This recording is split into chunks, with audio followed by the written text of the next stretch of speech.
வெள்ளக்குதிரை திரைப்படத்தினுடைய இசை வெளியீட்டு விழாவுக்கு வந்திருக்கோம். மரியாதைக்குரிய பத்திரிகையாளர் நண்பர்கள் மற்றும் அனைத்து டிவி நண்பர்கள் மற்றும் முன்னால் உட்காந்துருக்க சிறப்பு அழைப்பாளர்கள் எல்லாத்துக்கும் என்னுடைய பணிவான வணக்கம் தெரிவிச்சுக்கிறேன். அதே மாதிரி மேடையில் கூடிய என்னுடைய மரியாதைக்குரிய சகபாடிகள் எல்லாத்துக்கும் அவங்களுக்கு என்னுடைய வணக்கத்தை தெரிவிச்சுக்கிறேன். இந்த 1970லேருந்து 77க்குள்ளே எத்தனை சினிமா கம்பெனி இருக்குமோ அத்தனை சினிமா கம்பெனியும் ஏறி இறங்கி என்எஃப்டிசி மாதிரி அந்த மாதிரி இடங்களுக்கெல்லாம் ஏறி இறங்கி எவ்வளவு கஷ்டப்பட முடியுமோ அவ்வளோவெல்லாம் கஷ்டப்பட்டு தான் அப்புறம் 16 வயதில் சான்ஸ் கிடச்சி படம் எடுத்தார் டேரக்டர்.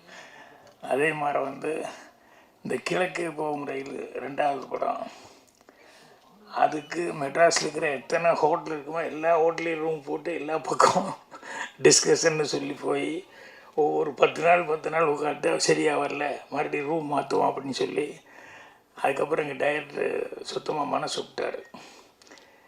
வேண்டாம் வேறு கதை பண்ணிக்குவோம் அப்படின்னு சொல்லிவிட்டு நான் இல்லை இது நீங்கள் ஏன் லைக் பண்ணிட்டு வந்தீங்களோ அதெல்லாம் ஜீவனான சீன்கள். ஏன்னா ட்ரெயினில் எழுதி விடுறது, இவன் இங்கேருந்து ட்ரெயினில் எழுதி விடுறது, அதே மாதிரி அவன் கேரக்டர் பாட்டு கட்டுற ஆள், அவன் அந்த பாஞ்சாலி, இந்த கேரக்டருக்கெல்லாம் அவ்வளோ உங்களுக்கு பிடிச்சிருந்தா இந்த கதையை நீ செலக்ட் பண்ணீங்க, அதனால் இதை விட்டுற வேண்டாம், எப்படியா போராடி செகண்ட் ஹாஃப் அது சரியாக வந்துடும் அப்படின்னு ரொம்ப நம்பிக்கையோடு போராடி அப்புறம் கடைசியில் செகண்ட் ஹாஃப் கரெக்டாக அந்த படம் எல்லாருமே புதுசு. ஆனால் அந்த படம் சில்வர் ஜூப்ளியெல்லாம் தாண்டி பல ஊர்களுக்கு போயிருந்தோம்.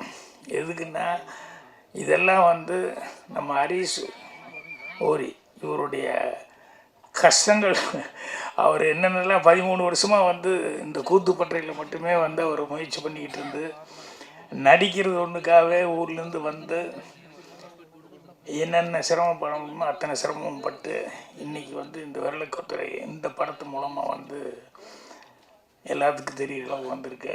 அவரை பற்றி நம்ம விதார்த்து பேசும்போது ரொம்ப அழகாக பேசிகிட்டு இருந்தார். அதில் அட்ரஸும் கொடுத்துட்டு போயிருக்கல, அவருடைய வீட்டு அட்ரஸ் கொடுத்துட்டு புதுசாக அசிஸ்டன்ட் வர்றவங்கெல்லாம் இந்த சான்ஸ் தேடி வர்றவங்க மெல்ல அவருடைய வீட்டுக்கு போய் ஒரு ப்ரெசன்ஸ் போட்டு ஒரு குட் மார்னிங் சொல்லிட்டு போவாங்க, சீக்கிரமே சான்ஸ் கிடைக்கும். ஏன்னா சில பேருக்கு அந்த ராசி உண்டு அந்த மாதிரி. அப்புறம் இன்னொன்று என்னென்னா, இந்த கொஞ்ச நாளைக்கு முன்னால் நம்ம டைரக்டர் வசந்தபாலன், அவர் நார்த் டைரக்டர் தான் குருதத்து. ஆனால் அவருக்கு வசந்தபாலன் அவர் ஒரு மலர் போட்டு இங்கே அவருடைய நண்பர்கள் எல்லாம் சேர்ந்து ஒரு விழா நடத்தினாங்க. ஏன்னா அவ்வளோ நல்ல டைரக்டர் அப்படின்னு சொல்லி அதில் போய் நான் கலந்துக்கும் போது தான் எனக்கு அந்த குருதத்து அவருடைய ஹிஸ்ட்ரி, அதுக்கப்புறம் சத்யஜித் ரே, மிருனாள் சென், இந்த மாதிரி டைரக்டர்ஸ் எல்லாருமே அவங்களுடைய படங்களை பற்றி அதெல்லாம் சொல்லும்போது தான் இதெல்லாம் நம்ம மிஸ் பண்ணிட்டோமே, இனிமேலாவது பார்க்கணும் அப்படின்னு சொல்லிவிட்டு. ஆனால் கேள்விப்பட்டுகிட்டே இருந்த மொழியே அவங்க கதைகளை பற்றி சொல்லுவாங்களே ஒழிய அதிகமாக உள்ளே போய் ரொம்ப அவங்கெல்லாம் இன்வால்வ் ஆகி பேசுகிற அளவுக்கு நம்ம பார்க்கலையே அப்படின்னு சொல்லிட்டு அது மேலே ஒரு சின்ன பிடித்தமே வந்தது.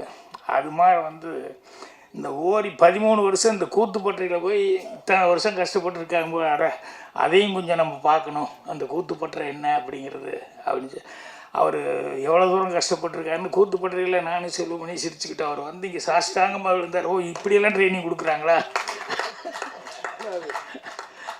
அப்படின்னு சொல்லி. அது சரி, இருந்தாலும் இந்த அளவுக்கு சாஷ்டாங்கமாக அப்படிங்கிறது எனக்கு தெரிஞ்ச பெரிய நன்றிங்கிறது நம்ம ஏவிஎம் சரவணன் சார் தான் நல்லா அப்படி, அதுதான் எல்லாருக்கும் ஃபேமஸ். அதுக்கு அடுத்தபடியாக உங்களுக்கு தான் இவ்வளோ பெரிய இது. அதனால் அவர் விதார்த்து சொல்லிட்டு போனதுலேயே நிறைய விஷயங்கள் அவர் சொன்னார். உங்களுடைய கேரக்டர் என்னன்னு, உங்களுக்கு நீட்டாக இருக்கிறது பிடிக்கும் அப்படி இப்படிங்கிற மாதிரி. அதெல்லாம் பெரிய ப்ளஸ் பாயிண்ட்டு. உங்களுக்கு அது எல்லா விதத்துலையும் இனிமேல் ஹெல்ப்பாக இருக்க போகுது.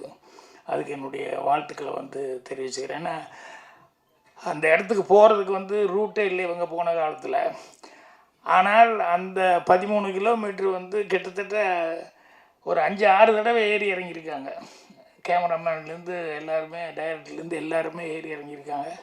ஸோ அந்த அளவுக்கு சிரத்தை எடுத்துகிட்டு, ஏன்னா இந்த திங்ஸ் எல்லாம் எடுத்துகிட்டு போகிறது, ட்ராலி ட்ராக்கு இதெல்லாம் வேணும் அப்படின்னா தூக்கிட்டு போகிறதுங்கிறது வந்து ஆளுகளை வச்சு அதை வச்சு இதை வச்சுன்னு எடுத்துகிட்டு போகிறதுங்கிறது ஒரு சலிப்பான விஷயமாகி போகும். ஆனால் வந்து கண்டிப்பாக அங்கே தான் எடுக்கணும் அப்படின்னு சொல்லி அந்த லொக்கேஷன் வந்து வேணும், அது நேச்சுரலாக நல்லா இருக்கும் அப்படின்னு சொல்லிட்டு அவ்வளோ தூரம் முயற்சி பண்ணி பண்ணது அப்படிங்கிறது பெரிய விஷயம். அது அவ்வளோ தடவை வந்து போய் அப்புறம் 48 நாளைக்கு மேலே கஷ்டப்பட்டு அந்த படத்தை வந்து எடுத்திருக்காங்க. அது அந்த ஊரில் இருக்கிறவங்களையும் நிறைய பேர் அவங்கள மட்டுமே வச்சுக்கிட்டு, நம்ம ஊரில் ஒன்று பாருங்கள், எப்பவுமே சாமி நம்மளை காப்பாற்றுன்னு நினச்சிட்டு சொல்லிகிட்டு இருப்போம். ஆனால் உண்மையில் நம்ம தான் சாமியை காப்பாற்றிட்டு இருக்கோம். இருக்கிறதே அங்கே 30-40 வீடு தான் அப்படின்னாங்க. ஆனால் அவ்வளோ கஷ்டமான ஒரு இடத்துல வந்து ஒரு கோயில் ஒன்று எவ்வளோ பிரமாதமாக கட்டியிருக்காங்க பாருங்கள், ஹில்லு மேலே எப்படி செலவு பண்ணி கட்டியிருக்காங்க பாருங்கள். அதனால் நம்ம தான் சாமியை காப்பாற்றிட்டு இருக்கோம். உங்களையும் சாமி கண்டிப்பாக காப்பாற்றுவார் இந்த படத்துலேருந்து. அதே மாதிரி டைரக்டர், எங்கள் டைரக்டரோட நாங்கள் வந்து டெல்லிக்கு போனப்போ ஃபெஸ்டிவலில் அந்த நானும் ஜூரியாக இருந்தேன், எங்கள் டைரக்டர் தான் ஹெட்டாக இருந்து படங்கள் எல்லாம் பார்த்து செலக்ட் பண்ணோம்.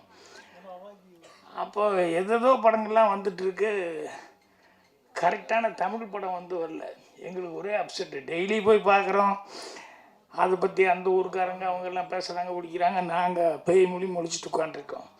கடைசி லாஸ்ட்டு டைமில் வந்து காக்கா முட்டை அப்படின்னு ஒரு படம் போட்டோம். அப்பா, எங்களுக்கெல்லாம் அவ்வளோ ஒரு நிம்மதி. என்னென்னா, நாங்கள் பார்த்த படத்தை எல்லாம் சிறப்பான படங்கள் வந்தது, ஆனால் அதையெல்லாம் தாண்டுற அளவுக்கு ரொம்ப நம்பிக்கை கொடுத்த படம் வந்து இந்த காக்கா முட்டை. அதை பார்த்துன்னுமே எங்கள் எல்லாருமே நாங்கள் பூரா அவார்டு வாங்கி தமிழ்நாடே கொண்டாடுற அளவுக்கு எங்களுக்கு அவ்வளோ ஒரு பெரிய சந்தோஷமாக இருந்தது.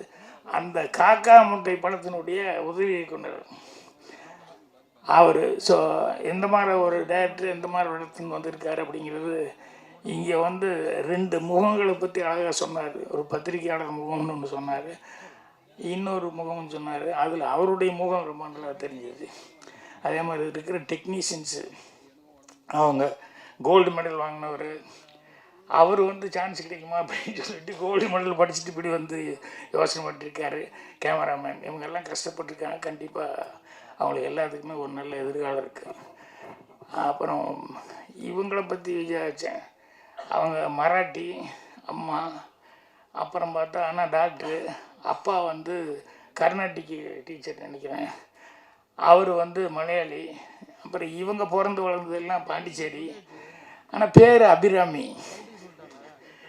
இவ்வளவும் எல்லாம் இருந்து கடைசியில் சுத்தமாக தமிழ் பேசுனாங்க. அதுதான் ரொம்ப ஆச்சரியமாக இருந்தது. இந்த மாதிரி இதில் அவங்க கேரக்டரை பற்றி அவங்க அழகாக சொன்னாங்க. ரொம்ப அவங்களுக்கு பிடிச்சிருந்தது அப்படின்னு சொல்லிட்டு.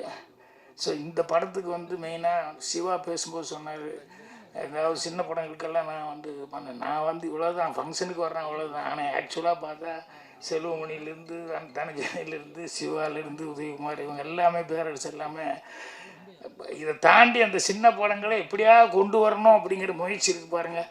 அதுதான் அவங்களுக்கு டெய்லி வேலையாகவே இருந்துகிட்ருக்கு. ஸோ ஏதாவது ஒரு படங்கள் இப்படி வந்துக்கிட்டே இருக்குது அந்த படத்தை. அதில் ஜேபி பேசும்போது சொன்னார், குகன் அவர்களுக்கு வந்து நன்றி சொல்லி சொன்னார். உண்மையிலே இவங்க தான் கை கொடுக்கும் தெய்வம் இந்த மாதிரி சின்ன படங்களுக்கெல்லாம் வந்து. இது ஏன்னா அவ்வளோ சீக்கிரம் பெரிய படங்களுக்கு உடனே கிடச்சிடும். இது எப்போவுமே சொல்லிட்டு இப்போ சின்ன படங்களுக்கு தேட்டர் கிடைக்கிறேன்னு அப்போ கூட செல்வம் பண்ணிட்டு சொல்லிட்டு இருந்தேன். ரொம்ப காலமாக இதையே சொல்லிட்டு இருக்கோம் ஒழிய ஒரு சட்டம் வரலன்னா. அப்போ அவர் செய்தி சொன்னார், டாக்டர் கலைஞர் அவர்கள் இருக்கும்போது சட்டம் போட்டிருந்தார், கண்டிப்பாக ஒரு தேட்டராக கொடுக்கணும் அப்படின்னு சொல்லிட்டு. ஏன்னா நான் மலேசியாவிலலாம் அந்த சட்டம் இருக்குது, கண்டிப்பாக அவன் ஊர் படத்துக்கு வந்து கண்டிப்பாக ஃபஸ்ட்டு கம்பல்சரியாக கொடுக்கணும் அப்படின்னு சொல்லி சட்டம் இருக்குது. அந்த மாதிரி சின்ன படத்துக்கெல்லாம் கண்டிப்பாக தேட்டர் கொடுக்கணும் அப்படிங்கிறது வந்து கலைஞர் சட்டம் கொண்டு வந்தார். அது இப்போ இல்லாமல் போயிடுச்சு அப்படின்னு. அதனால் இப்போ இன்றைய முதல்வர் அவர் ஸ்டாலின் அவர்களுக்கு வந்து இந்த செய்தி போகும்னு நினைக்கிறேன். அதை முதல்ல திறந்து விடுங்கப்பா அந்த சின்ன படத்தை. ஏன்னா எலெக்ஷன் ஒரு நேரம் உடனே பண்ணிடுவாங்க. இந்த மாதிரி நேரத்தில் இதெல்லாம் ஞாபகப்படுத்தணும். ஸோ அவங்களுக்கு இந்த சின்ன படங்களுக்கெல்லாம் உதவி கொடுத்துட்ருக்கிறது ஆக்சுவலாக குகன் மாதிரி இவங்கெல்லாம் தான் வந்து செஞ்சிட்ருக்காங்க. ஸோ இந்த மாதிரி இருக்கிறது பத்திரிகையாளர் முதல்ல அவங்க வந்து இந்த மாதிரி சின்ன படங்களுக்கு வந்து அவங்க அவர் சொல்லும்போது இன்னொரு வார்த்தை சொன்னார், கண்டிப்பாக உங்களுடைய ஆதரவு, படம் உங்களுக்கு பிடிச்சிருந்தா ஆதரவு அப்படின்னு தான் கான்ஃபிடென்ட், டைரக்டனுடைய கான்ஃபிடென்ட்டுங்கிறது தான். நானே ஃப்ரெஷ் ஷோ முடிஞ்சோடனே வந்து அடுத்து எல்லோரும் ஒரு பார்ட்டி மாதிரி கலந்துக்குவோம். அப்போ படத்தை பற்றி மட்டும் பேச வேண்டான்னு சொல்லுவேன். என்னென்னா அது அவங்க பார்த்துட்டு என்ன நினைக்கிறாங்களோ அதை பண்ணிவிட்டு அதை பற்றி நம்ம அங்கே பேசவே கூடாது அப்படின்னு சொல்லிட்டு, நமக்கு வந்து அவங்க என்ன எழுதணும் அப்படிங்கிறது வந்து நம்ம அவங்ககிட்ட போய் எப்படிங்க என்னென்னலாம் கேட்டுக்கூடாது, அது எழுது தானே போகிறாங்க அப்படின்ட்டு. அந்த மாதிரி அந்த டைரக்டர் வந்து அவர் கான்டென்ட்டாக சொல்லி சொன்னார். ஸோ ஓரி அவர்கள் கஷ்டப்பட்டதுக்கும் இந்த டீமினுடைய மொத்த கஷ்டத்துக்கும் வந்து கண்டிப்பாக ஒரு நல்ல பலன் இருக்கும். அதனால் மீண்டும் உங்கள் படம் வந்து ஃபங்க்ஷன் பண்ணணும், அந்த ஃபங்க்ஷனில் வந்து கலந்துக்கணும்னு நினைக்கிறேன். தொகுப்பாளினி, பிஆர்ஓ எல்லாருக்கும் என்னுடைய வாழ்த்துக்கள் தெரிவிச்சுக்கிறேன். எங்கள் டைரக்டர் சொன்னேன், அவருக்கு வந்து இன்றைக்கி வெற்றிமாறன் அவர்கள் வந்து ஒரு அது என்னது பட்டறையா கிளாஸ் ரூம், எனக்கு அவங்க இங்கிலீஷ் வர மாட்டேங்குது, சாதாரண ஒர்க் ஷாப்பு அது இதுன்னு சொல்லுவாங்க இல்லையா, அந்த மாதிரி ஒரு நல்ல ஒரு விஷயத்தை வந்து பண்ணிக்கிட்டு இருக்காரு. ஏற்கனவே அவர் குருநாதர் பாலு மகேந்திர சாருக்கு பண்ணார், இப்போ ஏன் குருநாதருக்கு வந்து பண்ணிக்கிட்டு இருக்காரு. நேற்று அதை ஸ்டார்ட் பண்ணாங்க, நேற்றே நான் போக வேண்டியது இல்லை, நீங்கள் நாளைக்கு வாங்க கைதியின் தேடி படம் போகிறோம் அப்படின்னு சொன்னதுனால இப்போ அதில் போய் கலந்துக்கிறதுனால தான் நான் கொஞ்சம் நடுவுலேயே பேச வந்துட்டேன். மற்றபடி எல்லாத்துக்கும் என்னுடைய மனமார்ந்த நன்றியும் வாழ்த்துக்களையும் மீண்டும் தெரிவிச்சுக்கிறேன். நன்றி, வணக்கம்.